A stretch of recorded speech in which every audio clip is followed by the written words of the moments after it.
Hi, Internet. This is Annalisa Lukes with the Lukes Network, with Jay Lukes on camera.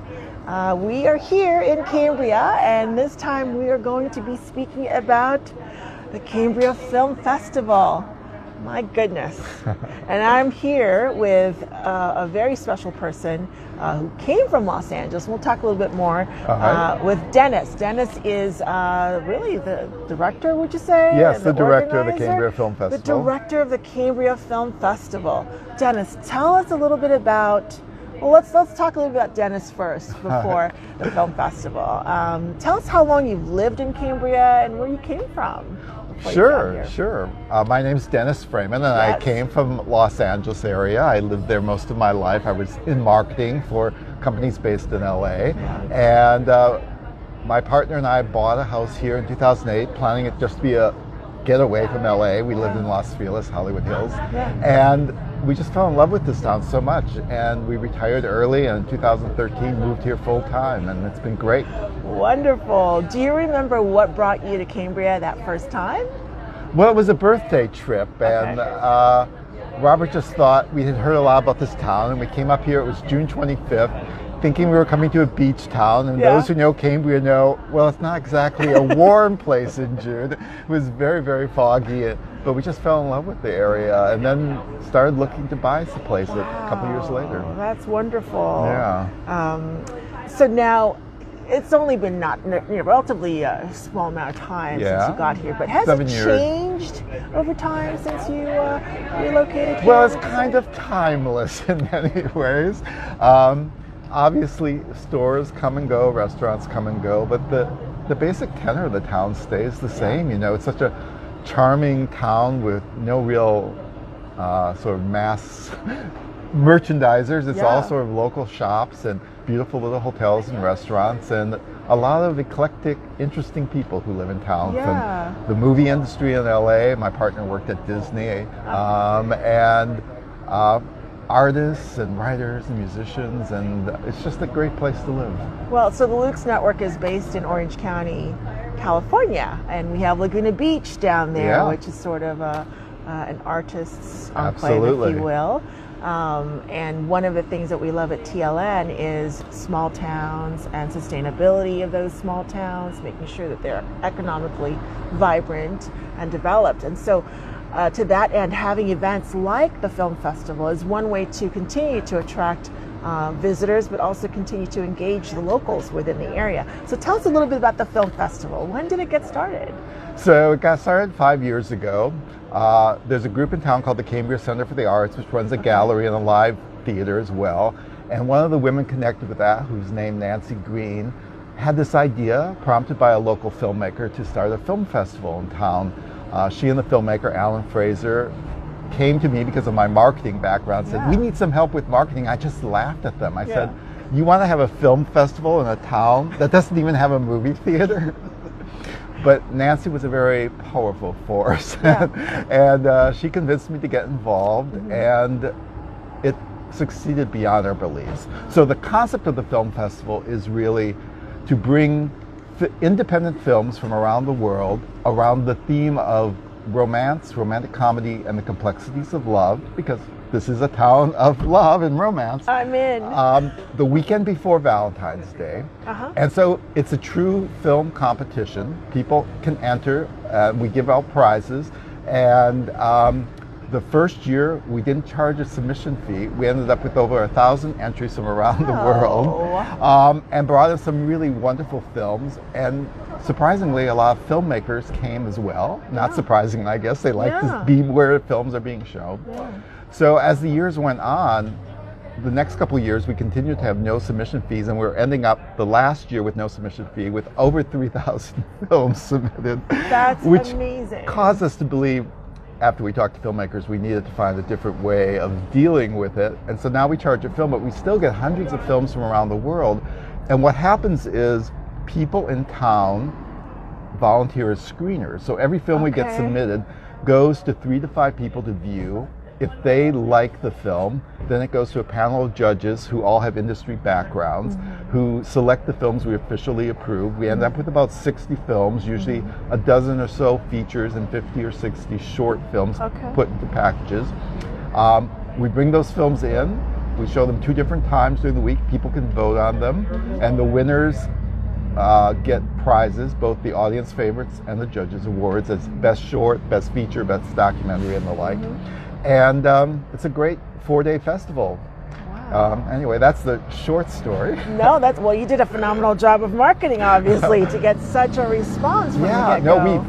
The very first year we sold out all the passes we could have, about half and half between locals and people coming for the weekend from outside the area. One of the benefits is, say, unlike Santa Barbara or the LA film festivals, the price is really quite low. And the setting is very intimate because the theaters only hold 100 or so theaters. I can talk later about where we show them. Yes. And so people have a really great time. There aren't these long lines. They get into the shows that they want to see, and they get to talk to filmmakers, and at a relatively reasonable cost. Wow, that's amazing. So let's take you back to the first year. Yeah. What did you do to get the word out about the film festival and get 1,000 submissions internationally? The submissions part is largely, there's a couple companies that specialize in helping filmmakers find film festivals. Okay. And we use one called filmfreeway.com, and basically a filmmaker can upload their film on there and then digitally submit it to multiple festivals. And that's how we found them and how we manage the whole process. The films are uploaded digitally, so then our screeners just look at them over the internet until we actually get the actual films that we bring in. So that part worked that way. Getting the word out was a more challenging issue, but we did it in a couple ways. First of all, our parent organization, the Cambria Center for the Arts, had its own mailing list from other things. They also have worked in the past with the Art and Wine Festival as an example. That's in January. In January, yes. Right before the film festival. Right before the film festival. That worked out really well this year. But we also worked with the tourism boards connected with both Cambria and San Simeon, who helped us the first couple of years with some funding, as well as their marketing agencies helping to get the word out. And just the filmmakers themselves spread the word. I don't know, it just sort of spread like wildfire. Maybe because there was no place to see film in this town. People were really curious about it. And so How are they going to pull that off? Yeah, exactly. Well, that's phenomenal. And so spreading something and sparking it from the idea of Nancy Green at the prompting of a filmmaker, and then you taking the ball rolling with it and partnering with different organizations is now where we are. Right, where we are. Yeah, so how many people do you think come here for the festival from other parts of California? Sure. Well, last year we had to cancel it as a live event, but we still held it virtually. So every film we selected was available to watch over a streaming platform that we set up with a company called Eventive. And we had people watching the films in over a dozen countries in 37 different states, which was kind of amazing. So this year it will again be both available virtually, so all your viewers could come to the film festival even if they weren't in Cambria this year, as well as the live in-person screenings in town.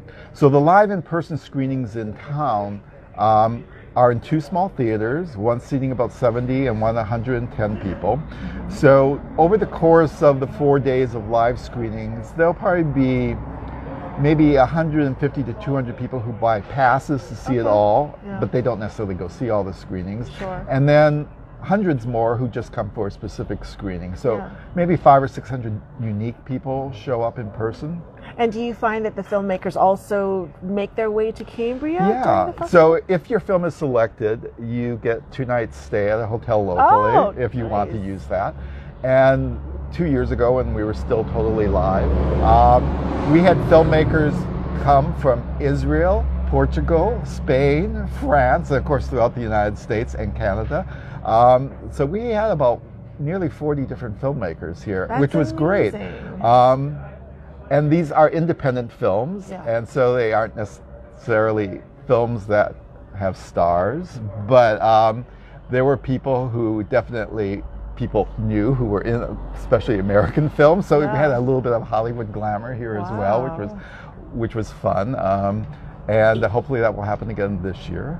Last year when we were totally virtual, some interesting films were shown. The one that became the audience favorite was called Breaking Fast, which was actually about young gay man who fell in love with a person who was Muslim, who fell in someone who wasn't Muslim. So it was more a story about Christianity versus Muslim as seen through food when you were breaking fast after the Muslim holiday. It became a great favorite, all sorts of awards on the more of the LGBT film festival cycle. So it was fun having it here because it was loved by our much broader, more diverse audience as well. Amazing.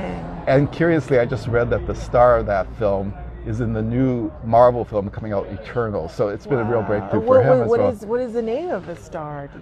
Oh, you asked that. Now I don't have it off the top of my head. That's okay. Well, if somebody who's watching this or somebody that would like to see that film, how would we access that if we? Well, Breaking Fast went on to have a distribution deal virtually, so it's available on Amazon.com, Amazon Prime, and probably many other platforms. I'm not sure all of the ones it's available on. And then you mentioned that last year the festival went virtual, and you still got engagement. Oh, absolutely. Tell us about how people would find the film festival online. So the easiest way to find it is to go to CambriaFilmFestival.com, and that's where you can find information about ticket sales and the like. This year, ticket sales will go on sale beginning around December 1st, both passes and individual tickets. And if you were watching it virtually, you could buy your tickets there, and then to actually access the movies, that's the starting place as well. It'll just bring up a whole catalog of the films available. For this year's festival, they will become available on the evening of Wednesday, February 2nd, and they will run through Friday of the following week. So they're available longer online than they are in person in the live screenings. Got it. So how do you anticipate the 2022, and again, state the dates again, how will that be different, say, from the 2019 festival? So the dates for the live part of the festival are February 3rd through 6th. Here in Cambria, and the details will always be at CambriaFilmFestival.com. I think the main difference is that everything we did in 2019 we intend to do again this year. So that includes the live in-person screenings. It includes filmmaker talks with filmmakers having panel discussions that are free to the public. It will also include a few parties like the opening night and the closing night awards ceremony, which turned out to be quite a lot of fun before. Pass holders also have special events at some of the wineries that are only open to people with the full passes. So all of that we anticipate happening, plus the ability to see any of the films online virtually. So if you bought a full pass, if you didn't have a chance to see all the films in person, you could still watch them online from the comfort of your home through whatever platform you like using, like Roku or whatever it may be, Apple TV and the like. Well, Dennis, thank you so much for spending time with us. You clearly have built something that has legs, I would agree. Yes. And this is the fifth year, or will it be the sixth one next year? There will be a sixth one next year. Yeah. But already it has attracted so much attention, and well-deserved in this beautiful town of Cambria. I love the timing of it, right before Valentine's. Yeah. I love the theme of it. Tell us the theme again. The theme is romance, romantic comedy, and the complexities of love, which opens up to a lot of topics. Yes, it does, and it's just a very well thought out festival.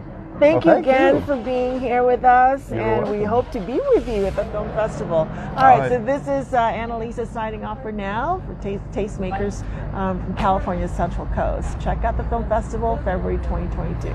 Thank you.